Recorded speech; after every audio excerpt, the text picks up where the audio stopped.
Selamat malam Sobat Investor, berjumpa lagi dengan saya, M. Faisal, redaktur pelaksana idxchannel.com. Ya Sobat Investor, bagaimana kabar Anda di hari ini? Bagaimana pula kinerja portofolio Anda di awal pekan ini? Di mana kondisi pasar domestik masih berada dalam tekanan, sehingga membuat indeks harga saham gabungan atau IHSG terus berfluktuasi dengan pergerakan yang serba terbatas. Menurut kalangan analis, volatilitas pasar secara umum terjadi seiring maraknya berbagai sentimen yang saling beririsan di pasar, sehingga membuat pelaku pasar cenderung wait and see sembari menunggu perkembangan dari berbagai isu yang datang baik dari pasar domestik maupun global. Lalu dengan kondisi pasar yang demikian, kiranya isu dan sentimen apa saja yang menurut Anda menarik dan penting untuk dicermati sebagai bahan pertimbangan dalam menata strategi investasi selanjutnya. Namun demikian, di luar isu dan sentimen, izinkan kami dari tim redaksi IDX Channel membawakan 5 berita terpopuler dan paling diminati di sepanjang Senin 13 Juli 2026 oleh para pembaca idxchannel.com, termasuk juga Anda, para pembaca setiap portal ekonomi dan bisnis dan pasar modal terpercaya IDX Channel. Sobat Investor, berikut ini berita pertama. BI bakal hapus 3 kriteria di papan pemantauan khusus dan atur ulang batas ARB ARA. Ya, membuka program Top 5 edisi malam hari ini, kabar utama datang dari regulator sekaligus operator pasar modal nasional, yaitu Bursa Efek Indonesia atau BEI, yang masih optimistis terhadap prospek pasar modal nasional dalam jangka panjang ke depan. Keyakinan tersebut disampaikan secara langsung oleh Direktur Utama BEI, Jeffrey Hendrick, di mana pandangannya didasarkan pada kombinasi fundamental ekonomi nasional yang resilient, kinerja emiten yang solid, serta reformasi transparansi yang konsisten dijalankan oleh regulator dan juga Self-Regulatory Organization alias SRO. Menurut Jeffrey, sejumlah langkah perbaikan tata kelola telah dijalankan secara simultan dan komprehensif dengan tujuan membangun kredibilitas pasar yang lebih tinggi, guna menarik minat investor domestik maupun global. Karenanya, berbekal pertimbangan tersebut, Jeffrey pun menyatakan bahwa pihaknya sangat meyakini bahwa pasar modal Indonesia masih akan tetap menjadi pilihan investasi yang menjanjikan di masa depan. Optimisme tersebut, dikatakan Jeffrey, didukung oleh lonjakan partisipasi investor domestik yang mencapai 28,9 juta Single Investor Identification atau SID yang per 30 Juni 2026 telah menunjukkan pertumbuhan signifikan pada investor saham dan surat berharga lainnya, di mana menurut data Custodian Central Efek Indonesia atau KSEI telah mencapai 9,9 juta SID atau meningkat 15,1% dari posisi akhir 2025 lalu. Masuk ke berita kedua, BEI lengkapi fitur IDX Mobile. Investor kini bisa pantau free float hingga kepemilikan saham.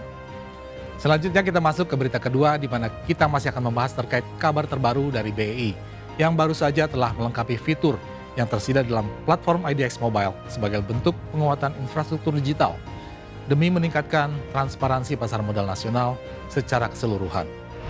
Terhitung sejak Jumat lalu, 10 Juli 2026, BEI telah resmi meluncurkan 3 subfitur baru pada menu Listed Company Disclosure di aplikasi IDX Mobile yang meliputi informasi share ownership, informasi tentang free float, serta data terkait emiten-emiten dengan tingkat kepemilikan saham tinggi atau high shareholding concentration. Dalam keterangan resmi yang telah dipublikasikan, pihak BEI menyatakan bahwa langkah pengembangan fitur ini sengaja dilakukan untuk menyajikan data yang lebih komprehensif bagi investor dalam menganalisis perusahaan tercatat. Tak hanya itu, langkah pengembangan kali ini juga sekaligus menjadi implementasi atas agenda reformasi pasar modal dalam memperluas akses investor terhadap data yang kredibel demi mendukung pengambilan keputusan investasi yang lebih akurat. Berikutnya kita beranjak ke berita ketiga. Mentan akan tambah alokasi anggaran pembangunan pertanian untuk Papua tahun depan. Usai membahas terkait kabar terbaru dari BEI, kini kabar juga masih datang dari kalangan regulator, yang dalam hal ini menyangkut pembangunan pertanian di kawasan Papua. Ya, sebagai berita ketiga yang akan kita bahas kali ini, kabar datang dari pemerintah yang dalam hal ini diwakili oleh Menteri Pertanian Andi Amran Sulaiman, yang mengonfirmasi rencananya untuk menambah alokasi anggaran dalam memperluas pembangunan pertanian di tanah Papua. Langkah penambahan anggaran ini diklaim sesuai dengan aspirasi masyarakat yang telah disampaikan sejauh ini, sekaligus juga berjalan beriringan dengan keberhasilan program pengembangan pertanian di kawasan Wanam, Kabupaten Merauke, Papua Selatan, yang telah terbukti berhasil meningkatkan produksi dan juga tingkat kesejahteraan petani. Dalam pernyataan resminya, pria asli Makassar yang akrab disapa Menteri Amran itu menyatakan bahwa langkah penyesuaian anggaran memang diperlukan agar pembangunan pertanian dapat menjangkau lebih banyak daerah dengan komoditas yang sesuai dengan karakteristik masing-masing daerah. Selain itu, Menteri Amran juga baru saja telah menyetujui usulan pembukaan lahan sawah sekitar 250 hektar di kawasan Wanam dan sekaligus bakal memastikan bahwa pengerjaan program pembangunan pertanian di kawasan tersebut sudah akan mulai berjalan pada tahun ini. Tak hanya itu, pemerintah disebut Amran juga bakal menambah bantuan traktor, membangun jaringan irigasi, serta menerapkan teknologi pertanian modern agar kawasan tersebut bisa menjadi percontohan atas program pengembangan pertanian di tanah Papua. Berikutnya kita akan masuk pada berita keempat. Kek kura-kura Bali jadi PFII tiru keberhasilan Singapura tarik investasi dunia. Berikutnya kabar terbaru juga masih datang dari pemerintah, di mana Presiden Prabowo Subianto telah secara resmi menetapkan Bali sebagai lokasi pusat finansial internasional Indonesia atau PFII, di mana lokasi yang direncanakan bakal berada di kawasan dalam ekosistem kawasan ekonomi khusus atau KEK Kura-Kura Denpasar. Dari kabar terbaru yang disampaikan, saat ini pemerintah masih sedang dalam tahap finalisasi draft peraturan pemerintah atau PP yang nantinya bakal menjadi payung hukum mendukung bagi operasional dari kawasan keuangan tersebut. Di lain pihak, perlu juga diketahui bahwa KEK Kura-Kura Bali pada saat yang sama juga telah menyiapkan ekosistem pendukung bagi operasional pusat keuangan internasional melalui kehadiran Business Hub yang sengaja dirancang sebagai titik temu antara program Global Blended Finance Alliance atau GBFA, kawasan Business School, serta jalur investasi unggulan di Indonesia. Selain itu, Knowledge District nantinya juga akan diperkuat dengan hadirnya pusat kewirausahaan dan inovasi yang bakal menjadi wadah pendidikan berkualitas, seperti Sekolah Interkultural ACS Bali, serta pengembangan riset lingkungan pesisir melalui International Mangrove Research Center atau IMRC. Terakhir, guna menutup program Top 5 edisi malam ini, kita masuk pada berita kelima. Produksi minyak UEA cetak rekor tertinggi 4,1 juta BPH usai keluar dari OPEC.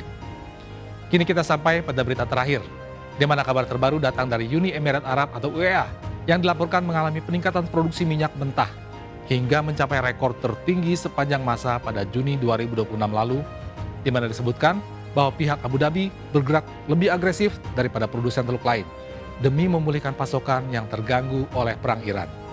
Menurut Badan Energi Internasional atau IEA, UEA memompa rata-rata 4,1 juta barel per hari atau BPH bulan lalu, yang mampu melampaui rekor sebelumnya sebesar 4 juta BPH yang dicatat pada 2020 lalu. Tren peningkatan produksi ini terjadi setelah keluarnya UEA dari Organisasi Negara-Negara Pengekspor Minyak alias Organization of the Petroleum Exporting Countries atau OPEC pada akhir 2026 lalu, sehingga membuka kemungkinan bagi negara tersebut untuk mengejar rencana ekspansi produksi tanpa harus terikat batasan yang sebelumnya diputuskan oleh kelompok tersebut. Disebutkan bahwa pihak Abu Dhabi telah mengerahkan armada tankernya sendiri dan juga menyewa kapal tambahan, termasuk kapal yang dioperasikan oleh Sinokor Group yang berbasis di Korea Selatan, untuk mengangkut minyak mentah dari kawasan Teluk Persia. Ya, demikian Top 5 EDX Channel edisi kali ini. Saya Faisal, pamit undur diri. Semoga segala berita dan informasi yang telah kami sampaikan dapat menjadi gambaran serta tambahan pertimbangan yang bermanfaat dan cukup membantu bagi Anda, Sobat Investor. Sekalian dalam menata strategi serta menetapkan berbagai keputusan investasi di bursa saham domestik. Dalam hal ini, kami juga senantiasa dan tak henti-hentinya mengingatkan bahwa segala keputusan berinvestasi, baik itu pembelian maupun penjualan saham, sepenuhnya berada di tangan Anda, Sobat Investor. Yang bisa kami sampaikan adalah selalu bijaklah dalam berinvestasi. Pantau terus berita ekonomi, bisnis, dan pasar modal hanya di IDX Channel TV, idxchannel.com, dan media sosial IDX Channel. Sampai jumpa.